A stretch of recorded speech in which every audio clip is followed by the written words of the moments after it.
vibe, it's the weekly D. Come along for the ride. Welcome to the weekly D, we going all in. H-Town legends, yeah, we do it for the win. Talking big facts, got jokes on deck. A podcast so fire, man, show some respect.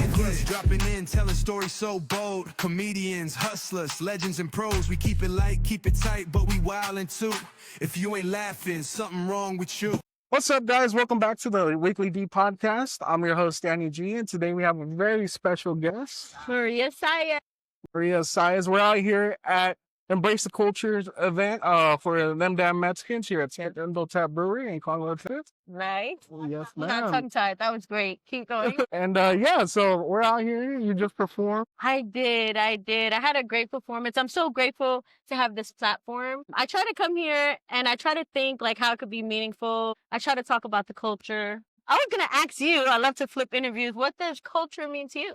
So me, culture means a lot of things to me. One of them is being like what your roots are, right? Who you are, but also what are you influenced by, right? Because like for me, I'm a Mexican American born in California, but I moved to Texas. So like I really reflect with the Texas culture. I think in the way of life in, where, to me, culture means community.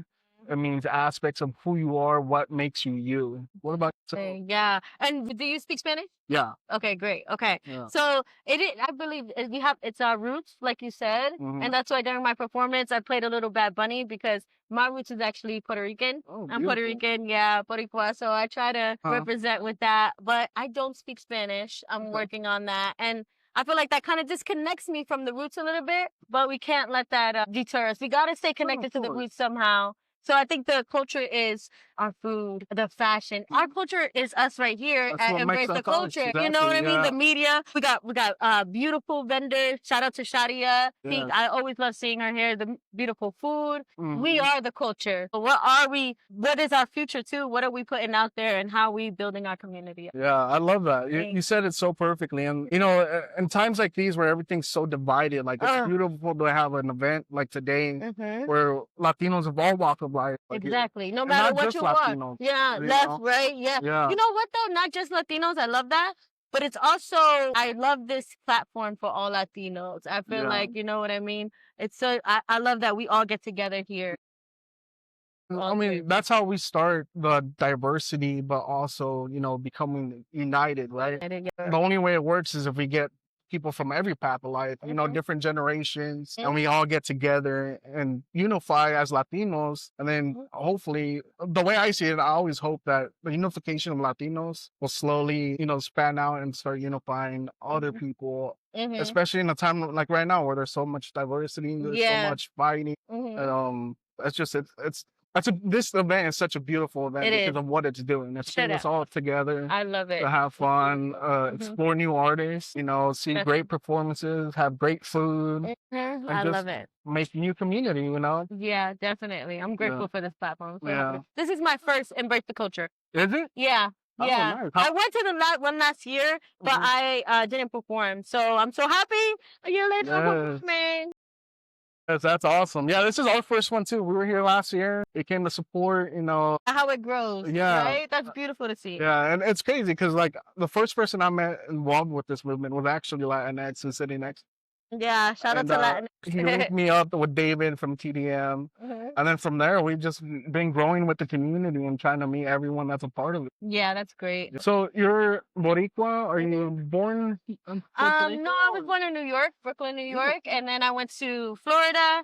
And now I'm in Houston for almost like 8 years or so. 8 years, yeah. wow. And I love Houston. Like I said on stage, in case you missed my performance, I believe the stigma of Mexicans is higher because there's already a stigma of Mexicans, like damn Mexicans. You know what I mean? So in Florida, I wasn't being Puerto Rican too. Like there's a division for sure. So coming into Houston and the pride was beautiful because my daughters are half Mexican. So I always wanted to embrace that in them. The pride is beautiful in Houston. So shout out to Houston for having that Mexican pride. And that's beautiful that you say that because like you're embracing their culture on their dad's side, their culture, and you're making sure that they're a part of it. That's one thing I feel like we've lost in generations is the pride of being our Yes. culture. Oh, yup. Especially not being able to speak Spanish, Mhm. it disconnects you. But Yeah, not when, yeah. So I try to stay connected. that's Mhm. beautiful. Mhm. So 8 years in Houston, making music. Mhm. How, what brought you Family. family? Family, yeah. The father of my children, he had more opportunities in Houston, so we took a risk, jumped to. And did you have a culture shock? I mean, because you lived in New York and then Yeah. you went to Well, Florida. and let me tell you though, Florida is so beautiful. So the palm trees, I miss the palm trees. I miss the beaches. Shout out to Old Town, Florida. But so it was a little bit of a culture shock. Not being able to go to a beach Uh-huh. like that. I'm so deprived. Yeah, I felt the same way. So I grew up in California, Yeah. in Southern California, in a small town called Corona, which is very like more of a rural area. Surprisingly, it's a rural area in California. And live there in my youth. When my dad told me, "Hey, we're moving to Texas," I was like, "What are we doing? What's in Texas?" Like I had no idea what Texas was. The only thing I knew of Texas was hey, culture shocks to me. But I love that Texas still had traditional value. Yeah, yeah, Like definitely. family's big here, community's big here, and Mhm. I've met some of the nicest people in the world in Yeah, Texas, yeah, which I love. definitely. Yeah, Yeah, me too. Me too. I'm grateful for my team that I've met in Houston, yes, Texas. awesome. So tell me a little bit about your background, like before you got into music, what inspired that? As a child, I was always very creative. So I wrote my song when I was young and always writing. So Mhm. poetry is what I started with. I'm a mom. So besides music, I am definitely a mom of two girls and Mhm. raising my family. And so music and motherhood is really Music and what I'm motherhood. all about. Yeah. That's beautiful. Yeah, thank you. That's awesome. It's a tough balance, but Yeah, I was yeah. actually about to ask Mhm. that, like, how do you balance it? Because I know doing music or entertainment, it's so consuming of your time. Mhm. Like, how do you balance that out? Man, it's so tough because I feel like part of you is like if you're not gonna give it your all, you know what I mean? But it's like you don't believe in yourself enough. Mhm. So I'm scared to sacrifice time right now with my kids Mhm. and go all in for the music and not make it. So that's making me like, oh, you don't believe in yourself enough. Mm. So I feel like I just love what I do. Yeah. And I know my values is always to be a better mother than I am a better performer. And as long as I get to do what I love and stay true to myself, everything's gonna be okay. Mm. But also online content, that helps me so much. Oh, Like content creation is yeah, so crazy. it's just like it helps me connect because I can't be out in the clubs like that. I'm a Yeah. mom. Like some people can, but not me. Not gonna be in the clubs. I gotta work, so I'm Mhm. not gonna bring big clubs out. So I take online content creation, capitalize that Mhm. as much as possible. Awesome. And where can we find your content? Are you just on Okay. Instagram? No, I'm actually on most platforms, YouTube, Instagram, and TikTok. I actually have 50,000 followers there. Whoa. I don't like to promote that one because that's cringy. Okay. But I'm like, let me just put it out Are you there part now. of Mom Talk? And Man, no, no. I showed my face, no makeup, just like whatever. I just post anything uh-huh. on there. So, but Uh, I'm just gonna put it out there now. yeah. And do you struggle to balance that out as well? Because like one of the hardest things for me, because I work a lot. I have a full-time job, a bunch of side hustles. I have a wife, and I'm constantly like just moving. And the one thing that kills me is being consistent with content. Right, Yeah. like I like to batch record and then slowly feed everything out because if not, I can't balance it myself. I'm terrible at balancing myself. Well, like I said, I kind of capitalize it on as much as possible. So, back recording, me and my team, shout out to fam. We every day we're like, okay, what can we do today? And whatever time we get together, we do as much as we can. I change outfits. I'm like doing as much as we can, and we get it, and I'll be good. And I've been able to stay very consistent. So I'm grateful for my team and my creativity, and that's how Well, I'm able to do it. and what's one tip you'd give someone that's trying to get into content creation? Like, what's one thing you've learned through your path that Mhm. you could give someone that's trying to start out? I would just feel like you just gotta jump in it and don't be afraid to show your vulnerable moments because that's what makes you relatable.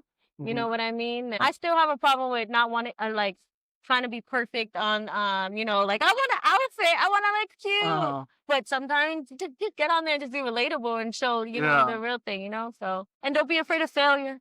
I love that you said that though, that, you know, sometimes being raw is more relatable and people tend to gravitate more to A it. lot, Like yeah. I've definitely. always said, you know, being your genuine self will always attract the best people. Like it'll Definitely. always attract people that like you genuinely because you're yourself instead of putting a front or trying to be fake about it. Definitely. I feel like on TikTok, that's more vulnerable content. Instagram, that's more people want to be more polished and stuff like that. So I think that's the difference between the two. But I actually have a new song coming soon. It's called Walk Away. It is more of a rock song. I never really tapped into that. Like not rock, I say white. I don't know what to call it. I'll let you guys hear it. And it's relatable though. Like it's really me being vulnerable about my situation with the children, my children and their father and stuff. So so I'm hoping the people that can relate to it come and hear it and like it. Yeah. I'm sure they'll like it. I mean, like I said, every time you put something out, there's always going to be someone, you're always going to have a niche of someone that's going through the same thing and they're going to relate to it. And it always succeeds. Like, as long as it's genuine, it's successful. And I can't wait to hear it. You know, I'm definitely going to follow you back. You have a lot of catching up to do. You just don't put it on to me, and I've been working. I do. I really do, but I'll definitely commit to doing it. You know, we try to do a playlist every month, so I'll make sure, you know, we get some songs. Yeah, okay. Yeah. Let me know what you like. Oh, I will. For sure. But yeah, so besides music, what's another way you like to express yourself? I love to read. I know that's other people's creativity, but I love to read. Writing, just and acting is something that is in the cards in the future. Yeah. Oh my goodness, I talk so much with my hands. I'm like, get it together. So acting, but creatively with my kids too. You know what I mean? Like allowing myself to indulge in what's my little one is very creative, crafty. So motherhood is creative. So being in that is like my other outlet. Awesome. Yeah. And you seem like you're really big into family. Like, yeah, I'm trying. Are they your strength? Yeah, definitely. I mean, definitely. They keep me in check and they're my inspiration for too long. That's awesome. That's beautiful. Okay, so you do pop music. What's one of your favorite songs or that you've written? Like, what's your favorite song? Okay. I Wanna is a lover one that I really like. And I really enjoy my Keep It Light project that I did on singles. And Keep It Light was one that I actually worked with a choreographer. Okay. And we got a whole dance together. We did a whole video together. Oh, wow. And so that's one of my favorite projects, elaborate projects. And I like the lyrics of that one. Saez is a rap song. Yeah. One of my most favorite songs to perform. They want smoke on the fire, man. You going to kind of fun. I got off my bars in that one a lot. So yeah, those are my Saez, Keep It Light, I Wanna, a lot more. Awesome. Awesome. I'm definitely gonna go check them out. Like I said, I'm definitely gonna go check out your music. And yeah, like you seem really chill, really cool and down to earth and genuine. I like the vibe you're giving off, high energy. Nice. So we got to work together more because I'm all about collaboration too. For sure. And I feel like the more we collaborate and network, it's all about the culture. And grow the culture and be a part of it, and also share content and, you know, try to create unity. It's so crazy. I know, my girls are over there, but it's crazy how, like, I love it. The reach is so important of content, but also we were not wired to take in everybody's opinion, especially. So just being on the social media and seeing what everybody's reactions, it's like the pros of social media and the cons of social media. You really gotta balance that out and put a restraint on it. For sure, especially with like comments, you know, being vulnerable and putting yourself out there. Like, there's so much negativity out there. I try to never read comments on my stuff. Like, I just avoid it. Comments to do that? That's awesome. But I'm still reading every single one. You know, I dabble in comedy a little bit here and there, and like sometimes I'll say stuff out of line, and it's.